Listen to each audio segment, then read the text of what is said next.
Good afternoon, everybody, and welcome to RSSL's webinar related to the impact of COVID-19 on consumer trends and product development.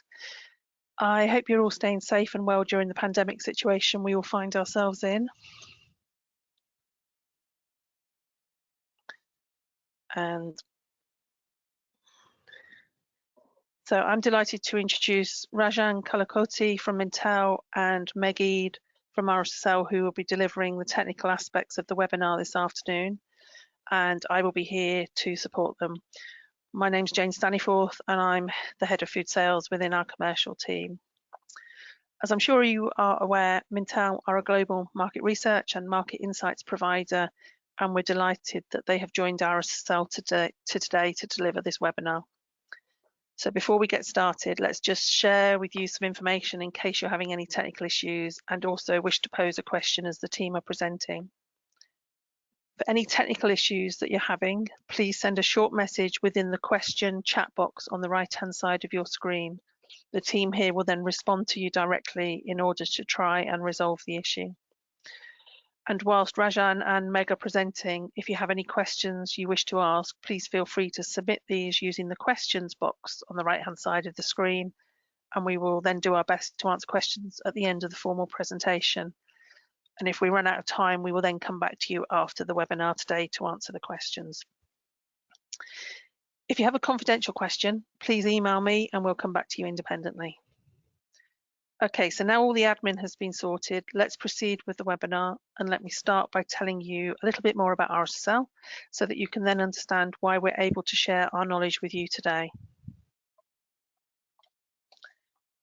RSSL has supported the global food industry with a broad range of services since 1987, and we continue to do this even during the COVID situation. Our working practices have adapted, but our scientists continue to be on site completing projects for our clients. And we work for many of the top global companies through to small startups too. And our UCAS accredited facility here in Reading is where our team of 330 staff are based.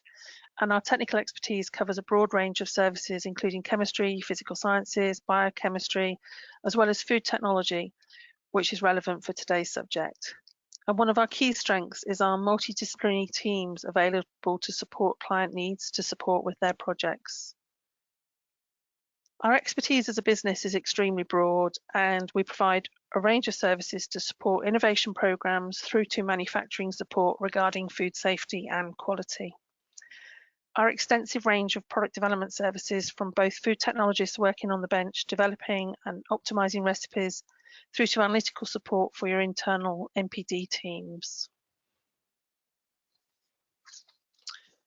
I will now hand over to Rajan and Meg to present the technical content of this webinar and tell us more about the change in consumer behaviours due to coronavirus and the impact this is likely to have on research and development programmes and future new products. We will then do our best to answer the questions you have asked. So over to Rajan.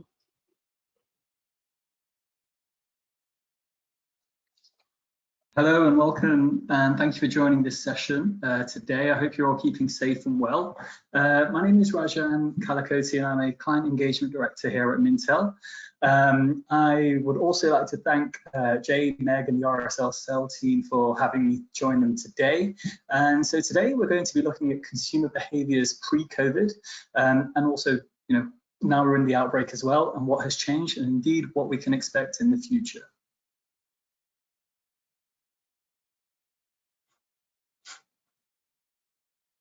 Excellent, thank you. And so Mintel, so who are Mintel? Thank you for touching on it just earlier as well, Jane. We are experts in what consumers want and why. This slide is just showing you how we do this from a syndicated standpoint. So first of all, from Mintel Trends, this is looking at various consumer trends, how consumers are behaving, shifts in culture. An example of this may be sustainability during the outbreak. Next, we've got industry trends, and so this is, I guess you could say, from our Mintel Food and Drink platform, looking at prospective insights, industry level trends and predictions. For example, how plant-based diets are in prime position to succeed in a post-COVID-19 world. Then thirdly, we've got category insights and category trends and predictors. So a report series that we do is a feature of the snacking or a feature of any other particular category reports, as well as category and market data. And last but not least, from a syndicated standpoint, we have our Mintel GNPD. And so this is our global new product database, tracking product launches in 86 markets. And this basically allows our clients to track and monitor innovation globally, for example, through growing flavors or indeed marketing claims such as immunity. So first of all, in this section, I'll be looking at shifts in consumer behavior in light of COVID-19. And what we've got here on the first slide is the diagram of Mintel consumer trend drivers in bold, as you can see at the top of the page there. And the shade purple shows the consumer priorities, if you like, prior to the coronavirus outbreak. There are a couple of interesting ones that I want to focus on this slide, one of which is empowerment, as you can see under the right. And an example of that could be, Tony's Chocolonely and the success of that particular brand, which was dubbed the world's first slave-free chocolate. Next, we've got the self-expression trend just here, or behavior just here, and this has been, was really important for consumers pre-COVID, if you think of social media and how brands were interacting with consumers through social media. In the next slide now, what we'll be looking at is how these behaviors have changed following the coronavirus outbreak. So now you can see the shaded boxes. You've got the purple boxes, which were prior to the coronavirus outbreak, and then you've got the green boxes, which are after the coronavirus outbreak. So in light of the outbreak, what's changed? Why has it changed? So if we were to look at this from a community standpoint, and for those that are based here in the UK, or indeed in some countries in Europe, I understand the Netherlands are doing this as well. If you were to think about what we do now at 8 p.m. on our outside our front doors, and giving a round of applause to our key workers, which for all of the fantastic work that they've been doing, and also various retailers here in the UK also feeding into the community behaviour through offering vulnerable shopping hours exclusively for the vulnerable as well. However, longer term, what we can expect is the rise of localism. Okay, in the bottom right hand corner there in surroundings, and this would be products that are perhaps made in the UK. Consumers will be flocking towards those products as opposed to those products that are perhaps coming from abroad to risk, in case there was any risk of contamination. Of course, the higher the risk of contamination due to the more levels within the supply chain, that could be a behaviour that we could see. And so a changing perspective on well-being. So some of the pillars highlighted in the previous slide were as important prior to the outbreak as they were, following the outbreak, and well-being is one of them. However, brands previously have been focusing on the consumer's physical health through the branding and advertising that they've been doing. However, in recent years, we've seen the focus shift, from physical to now increasingly mental well-being. If you were to think of, two subscriptions that, I'd advise everybody on the call to have a look at today are Calm and Mind, and these are well-being applications that you can download on your mobile phone or indeed your device that would help you with your your personal well-being and mental well-being whilst you may be under lockdown. And as it is Mental Health Week as well this week, it seemed like an appropriate time to mention that. In addition to this, we've also seen how brands have incorporating this into their messaging. For example, Twinings, a hot drinks brand here in the UK, have got this through their super blends, and they've actually called a line of their tea bags Calm, and because of the ingredients that they've got in them, and of course how they make the consumer feel. However, in a COVID-19 world, digitization of human relationships, are having an impact mentally on consumers mentally, and this would only drive the need for products, or indeed food and drink products, that are focusing on mental well-being and stopping us all from becoming a zombie, which is a term that I saw over the weekend, which is if you're spending too much time on Zoom or any of those other video conference applications. But now what are these shifts in well-being doing, and what have we seen during the COVID-19 pandemic? Here are some examples on this slide as to how brands globally have been able to capitalize on this. And Tangerine, as you can see, is a habitual self-care tool, which is in the US. It's an app that prioritizes tracking your daily habits and mood, as you may track your physical activities, via Fitbit or indeed any other fitness monitors applications on your mobile phone. Tangerine is doing this, but for your habits and mood. Okay. Next is workout from home, and for those that are in the UK may have seen Joe Wicks's PE lessons and YouTube PE lessons on working out from home, and this is also something that we've seen in Asia, in Thailand, with Fitness First and Celebrity Fitness, and what they've done is begun streaming their live group fitness activities on Facebook, which I think was quite interesting. And last but not least, Gush, so a very Southeast Asian Asian concept, I like to think, and this is a Singapore-based startup that makes sustainable paints formulated to purify the air, eliminate bacteria, and regulate humidity, as well as preventing mold growth. So it's interesting, to see how these vary around the world, and also, what we've also been doing since the lockdown, and to speak to many friends and colleagues of mine that are learning a new language, those that have become bakers ever since the lockdown as well. So it really is allowing us to be a little bit more adventurous in our behavior. Okay. And now we'll be moving on to the next section, which is immunity the buzzword of 2020 and beyond? So we've heard a lot about immunity in the food and drink industry, but is it something that consumers are also aware of? Is it something that they're asking for? And in the following slides, I'll be showing you how and revealing whether this has been the case or not. So this slide here is taken from Google Trends, and what this does is it basically looks at what Googlers or people who've been searching on Google have been searching, okay, and compares it over time. So what we can see here on this chart is when the peak of the search term immunity was entered into Google globally. We can see that was in the end of March, in and around when more than a quarter of the world was under lockdown. Just showing how essentially overnight the term immunity is, come from a relatively scientific term to something that's really, touching the mainstream now.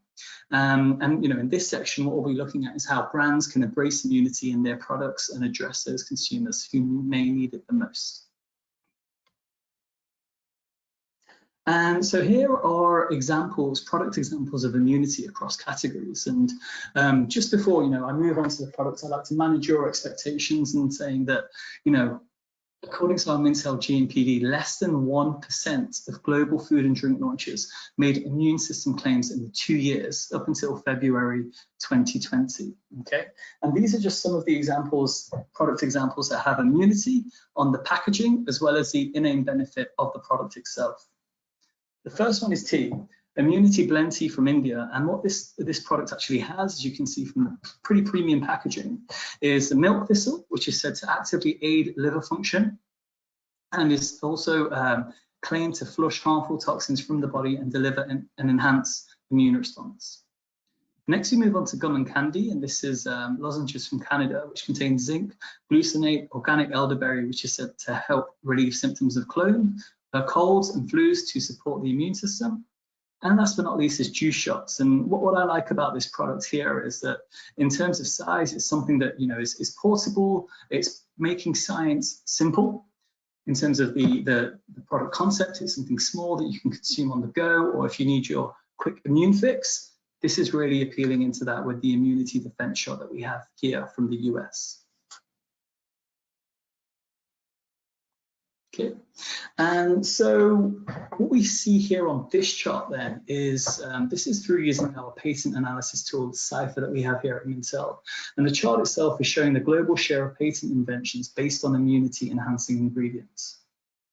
We can see, in the around the middle of the chart here, pre and probiotics, which have been used for many years in the dairy industry. If you were to think all the way back to the very interesting adverts that Yakult used to have here in Europe, to more recently the Actimels of the world, really taking this to the next level in terms of bringing it mainstream. And also what we also see here is algae and fungi. Here at Mintel, we've actually recently published a piece on algae being the future superfood. It's a sustainable protein source, plant-based protein source at that. It has actually a natural and salty taste, which means that it's an ideal salt substitute for those firms or indeed consumers who are aiming to reduce their sodium content. Okay, but last but not least, we can see at the top of the chart here is botanicals. Botanicals is the most used immunity-enhancing ingredient on this chart, and we've also seen the term botanicals used across not only food and drink, but also beauty and personal care.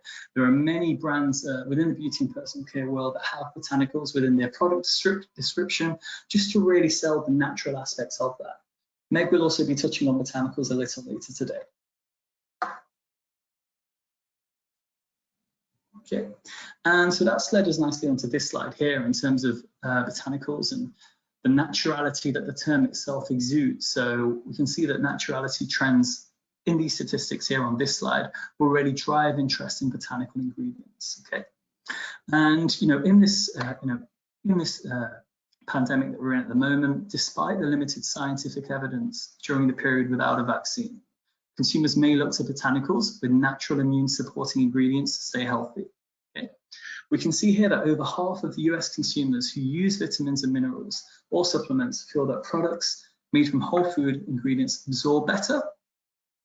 Almost 6 in 10 Brazilian consumers state that natural ingredients are a driver to purchasing vitamins and supplements. So the familiarity there is very important for these Brazilian consumers, and also not making it too scientific, but more natural.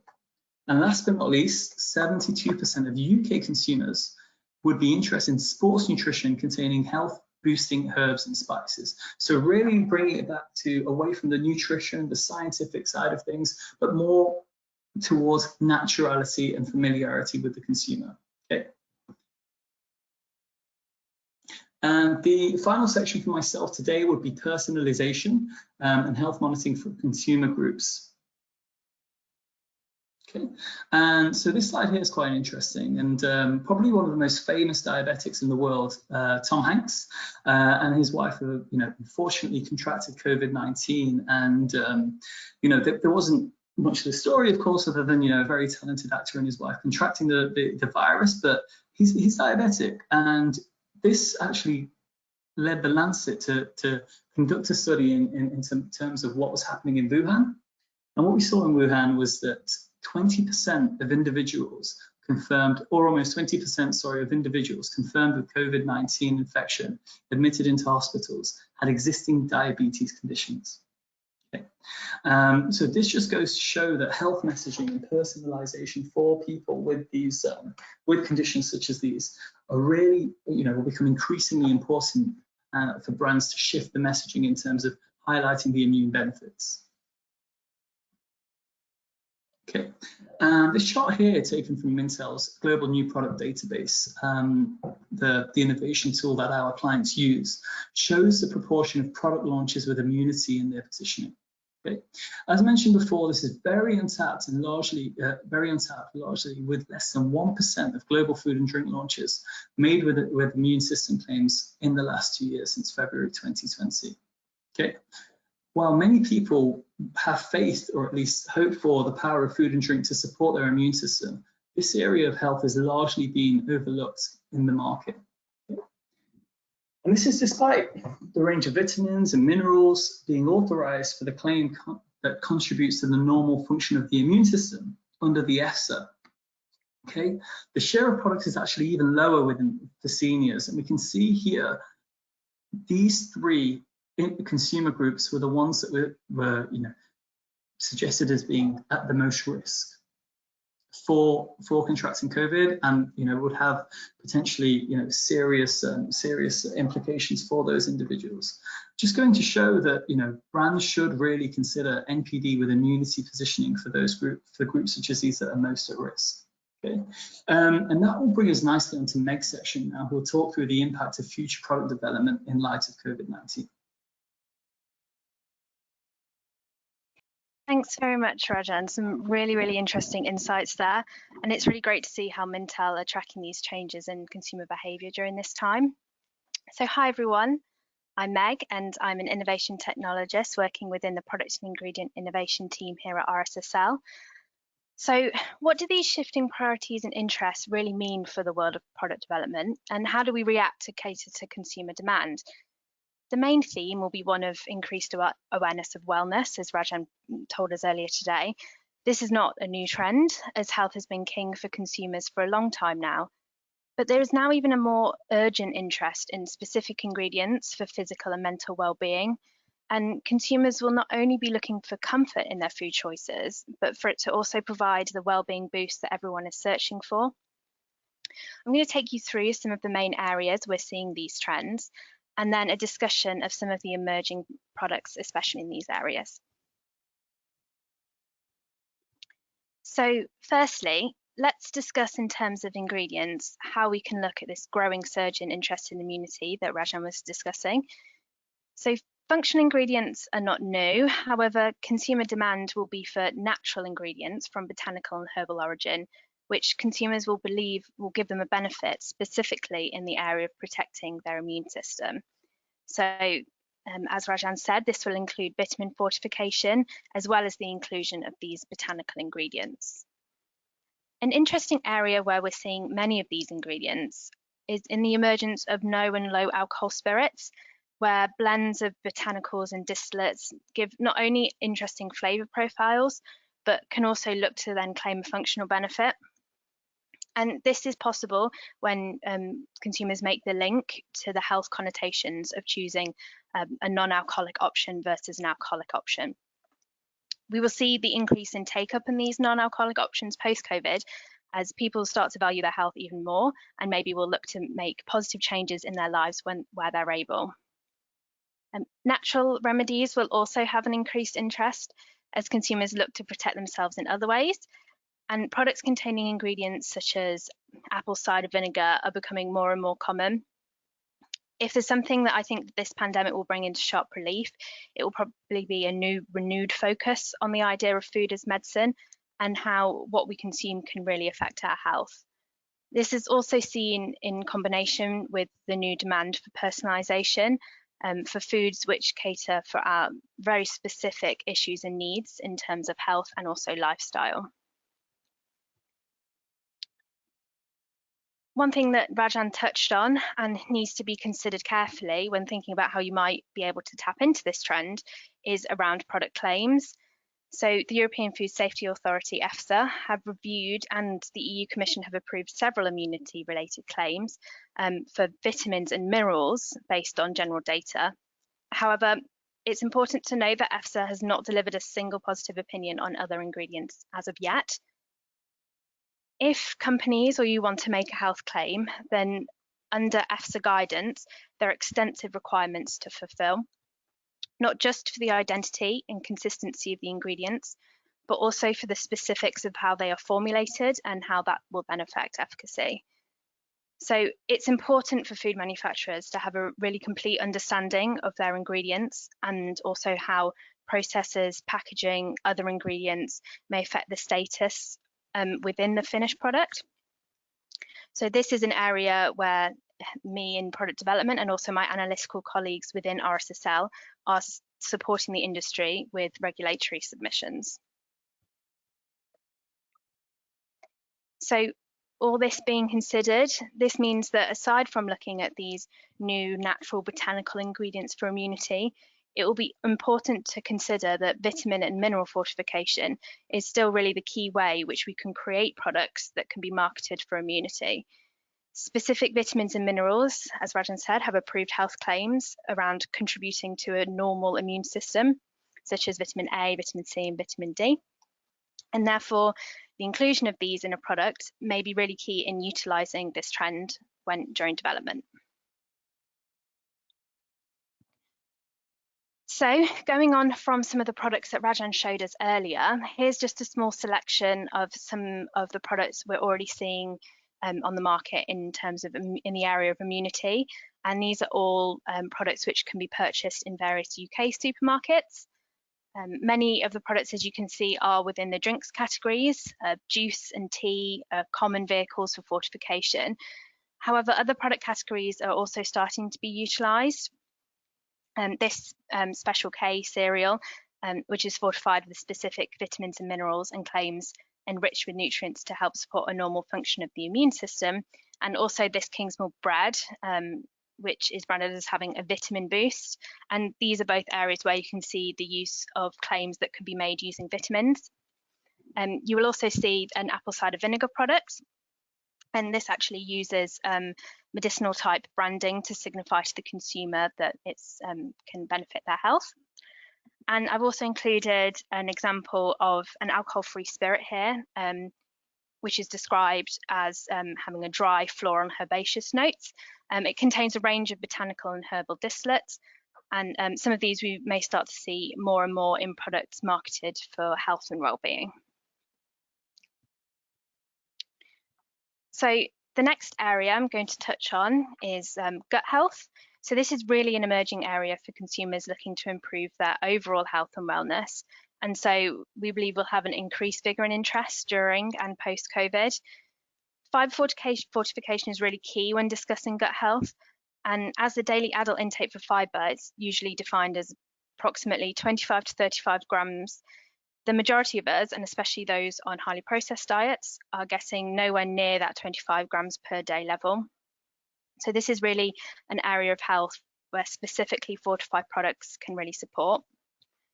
So when we discuss products for gut health, we hear the words prebiotic and probiotic used a lot, but it's important to understand the distinction and what both mean when developing a product. So probiotics are live microorganisms and considered to be the good bacteria. These microorganisms are normally present in the intestines and have many essential functions such as aiding digestion, nutrient absorption, and also contributing to immune function.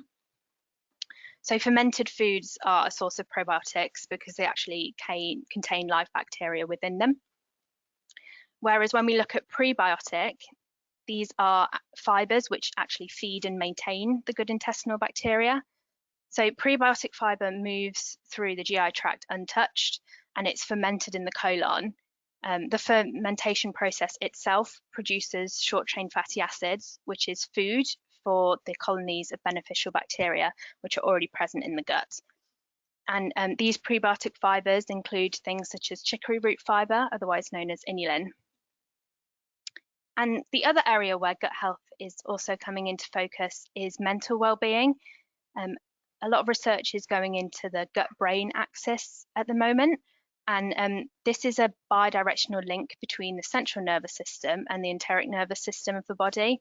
So it involves direct and indirect pathways between cognitive and emotional centers in the brain with intestinal functions. So this could mean that a healthy gut may actually really improve both mood and cognitive function. So there are several considerations that need to be made when developing fibre fortified products. So firstly, the consumption of high amounts of soluble fibre can lead to some gastrointestinal issues. So the tolerance level of these fibres need to be really carefully considered when incorporating them into products. Another thing to think about is the impact on taste and texture of the product, as additional fibres can sometimes cause some negative organoleptic properties. So this could be a bitter flavour, it can cause drying and toughness in baked goods, and insoluble fibres in particular can cause grittiness. So processability also needs to be thought about, as different fibres can really vary hugely in their processing characteristics. And especially when it comes to properties such as flow and water holding capacity. Choosing the wrong fibre or the wrong processing conditions, it could cause problems in production. So things like forming blockages in pipes.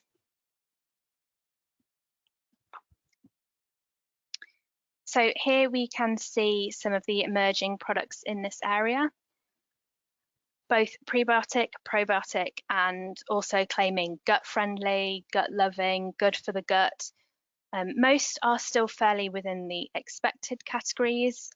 So cereal and dairy beverages have always been popular for things to do with digestive health. You can see this Bio and Me granola, which is said to contain 15 plant-based foods and prebiotics.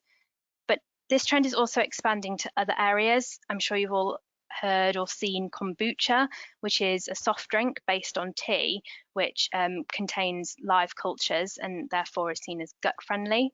But also this Leon prebiotic preserve, which is a jam containing chicory root fibre. And so this kind of product is really showing us how other categories could also move into this gut health, gut friendly area. So really going on from the well-being, the mental well-being link to a healthy gut that I was just mentioning, mental health and food for mood, we believe will also have a renewed focus in a post-COVID world, as consumers will look to stay happy and healthy. We'll continue to see the emergence of adaptogenic and nootropic ingredients. Adaptogens are ingredients, natural ingredients, which are said to help the body's resistance to external stresses, and nootropic ingredients are said to be brain boosters to enhance performance. These natural ingredients include some that are more well known as health boosters, such as things like turmeric, which we've really seen a boom in the past few years, but also emerging ones, such as things like ashwagandha and holy basil.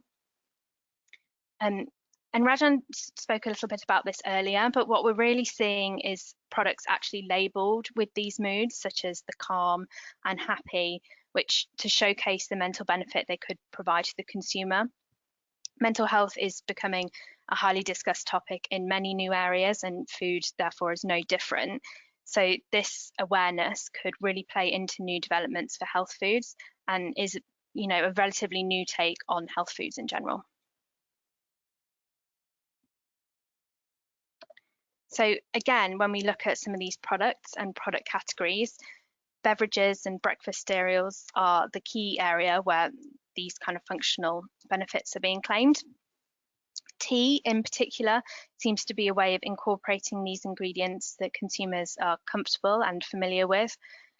And often we're also seeing these mood boosting claims combined with other health benefits, such as vitamin or fibre fortification.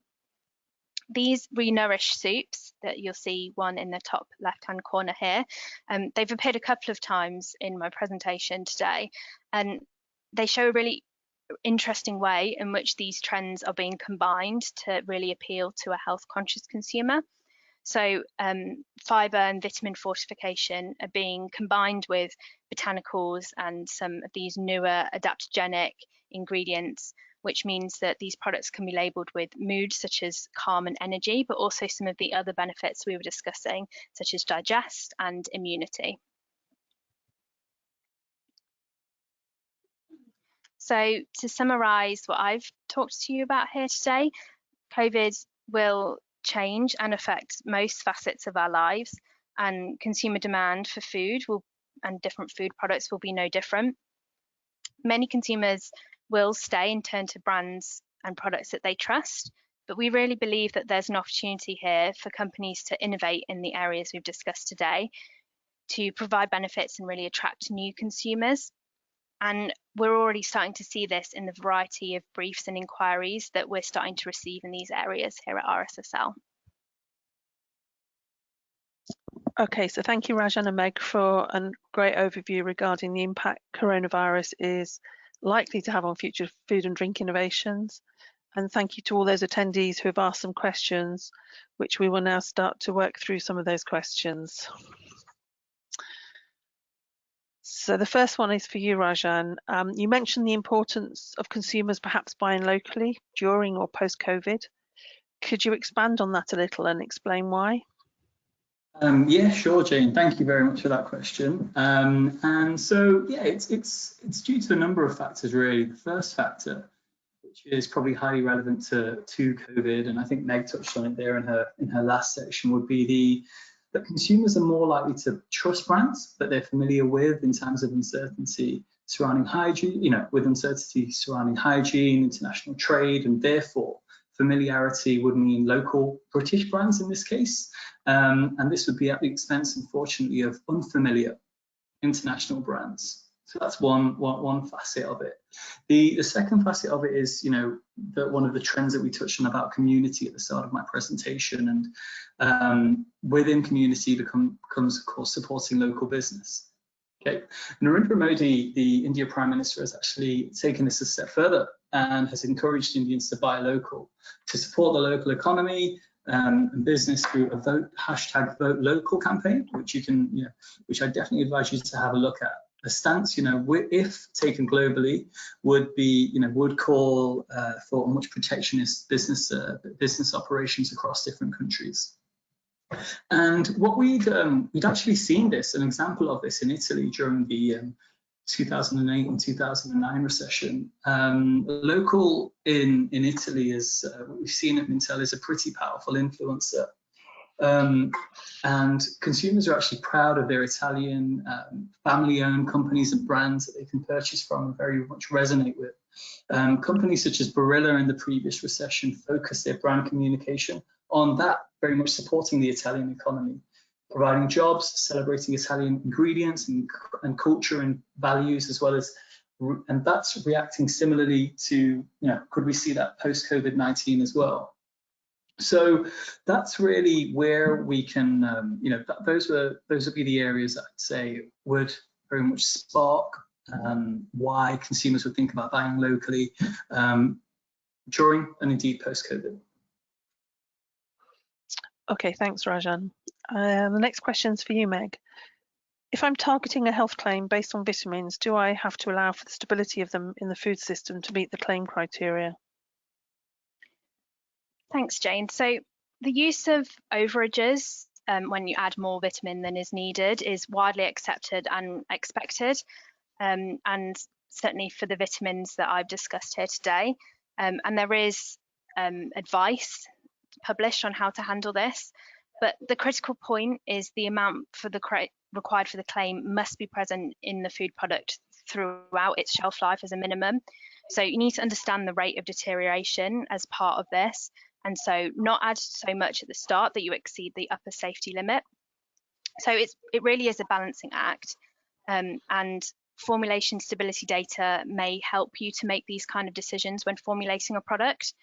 Actually, one of RSSL's analytical labs supports the sector with vitamin testing, so this would help confirm vitamin content claims during the shelf life. Okay, thanks, Meg. And actually, there's another question for you. Do you think there's a risk that consumers' mistrust in traditional medicine will mean they will rely more heavily on health foods? And so, yeah, this is definitely something I believe could occur, and Rajan did touch on it earlier.